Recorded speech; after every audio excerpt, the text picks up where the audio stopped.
मेरे प्यारे बच्चों, सुबह का नमस्कार। आज हम लोग 10वीं वर्ग की कक्षा में बड़े भाई साहब पाठ को पढ़ेंगे। इसका वर्ड मीनिंग पहले कक्षा में भेजा जा चुका है, तो ये आप लोग इसके बारे में अवश्य पढ़ लिए होंगे घर पर। ये जो चैप्टर है इसमें दो भाइयों की कहानी रहता है। ये दो भाई जो हैं,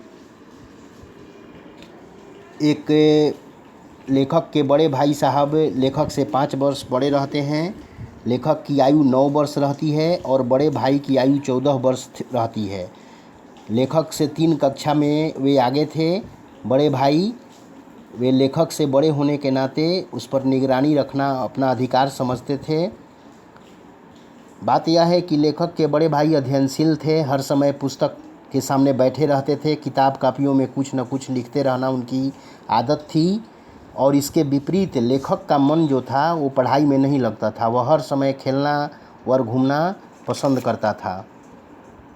बड़े भाई जो थे वो छोटे भाई के लिए जो है नियम कानून बना दिए थे, टाइम टेबल बना दिए थे, लेकिन छोटा जो भाई था वो नियम कानून को जो है अमल नहीं करता था, उसका पालन नहीं करता था। सालाना परीक्षा जब हुई तो भाई साहब फेल हो गए और छोटा भाई जो था वो कक्षा में पास हो गया।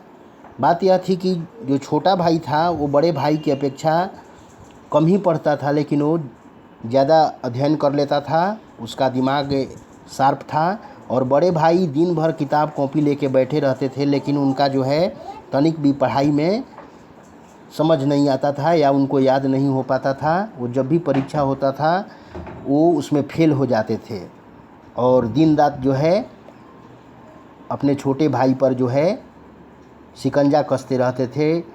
उसके गुल्ली डंडा खेलने पर रोक लगाना चाहते थे, उस पर हमेशा टूट पड़ते थे। जब भी वह कहीं से खेल करके आता था उस पर घमंड भरी बातें बोलते थे कि पढ़ाई ऐसे नहीं होती है, केवल टाइम टेबल बना लेने से कुछ नहीं होता है।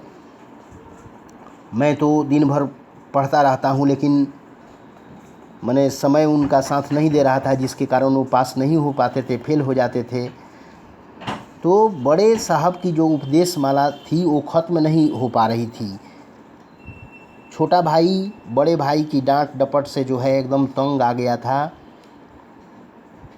बार बार बड़े भाई फेल हो जाते थे और वो छोटा भाई पास हो जाता था।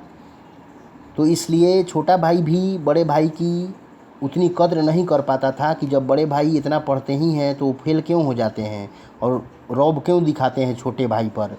वाकई भाई साहब फेल होने के बाद कुछ नरम पड़ गए थे छोटे भाई पर, क्योंकि वो लापरवाह हो गए थे।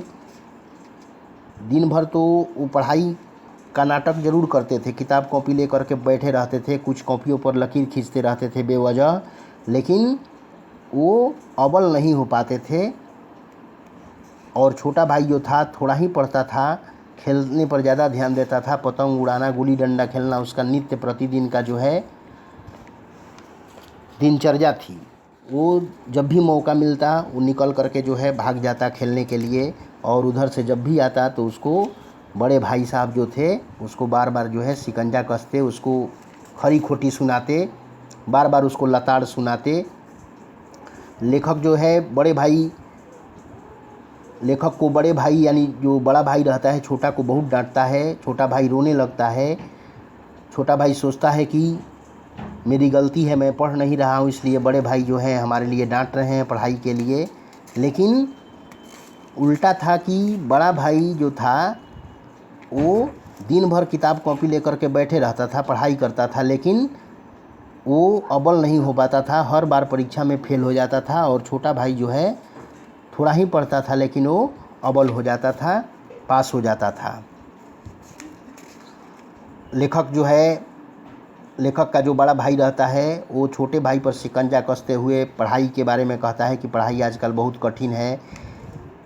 आजकल के जो ज्योमेट्री के सवाल है वो बनाना कोई साधारण काम नहीं है। इतिहास के विषय के बारे में कहता है कि इतिहास में कई राजा हैं जिन्हें याद करना मुश्किल है। घमंड मत करो, जब इस कक्षा में आओगे तो पता चलेगा कि पढ़ाई कितनी मुश्किल है। मैंने तरह तरह की जो है उदाहरण देते हुए बड़ा भाई छोटे भाई पर शिकंजा कसता है। दूसरी बार भी फेल जब हो जाता है लेखक का बड़ा भाई कुछ नरम हो जाता है, वो अब लेखक को कम डांटता है, जिसके कारण छोटे भाई की आज़ादी बिल्कुल बढ़ जाती है। उसे यह अभिमान होने लगता है कि मेरा भाग्य बहुत तेज है, मैं पढ़ूँ या न पढ़ूँ पास हो जाऊँगा। इसके कारण उसने पढ़ना बिल्कुल छोड़ दिया। यानी छोटा भाई दिन रात पतंग उड़ाने में समय बिता देता था, वो अपने बड़े भाई की बात मानना बंद कर देता है। फिर भी उसकी इज़्ज़त करता था, इसलिए वह पतंगबाजी उससे छिप कर ही करता था। बड़े भाई का कद्र ज़रूर करता था। वो उसके दिमाग में ये बात घर कर गई थी कि मैं पढ़ूं या ना पढ़ूं ज़रूर पास हो जाऊंगा। बड़े भैया तो पढ़ते रहते हैं लेकिन पास नहीं हो पाते हैं। वो अपने भाई को ऐसा नहीं लगने देना चाहता था कि वह उनका सम्मान नहीं करता है, लेकिन खेल खेलना, दिन रात उसका जो है गुल्ली डंडा खेलना जो है उसका जो है दिनचर्या थी। वो टाइम टेबल का बिल्कुल भी, कहने का मतलब कि अव्वल नहीं करता था। भले ही पढ़ाई में छोटा भाई 1 साल पीछे था, लेकिन वो कहने का मतलब मुख्य रूप से यही इसमें है कि बड़े भाई बड़े होने के नाते छोटे भाई पर जो है शिकंजा कस रहे हैं, दुनिया की तजुर्बा सिखा रहे हैं, नियम कानून सिखा रहे हैं, पढ़ाई के बारे में सिखा रहे हैं। लेकिन छोटा भाई जो है वो थोड़ा ही पढ़ता था लेकिन अव्वल हो जाता था, लेकिन बड़े भाई को कदर करते हुए उनके बनाए हुए टाइम टेबल को मानता नहीं था। यही इसमें कहानी है। आप लोग पहले से पढ़ ही लिए होंगे, आप लोग कहानी को पढ़ेंगे, फिर से एक बार वीडियो को सुन लेंगे, समझ लेंगे। अगर कोई इसमें प्रॉब्लम जैसा हो तो आप सभी पूछेंगे। धन्यवाद।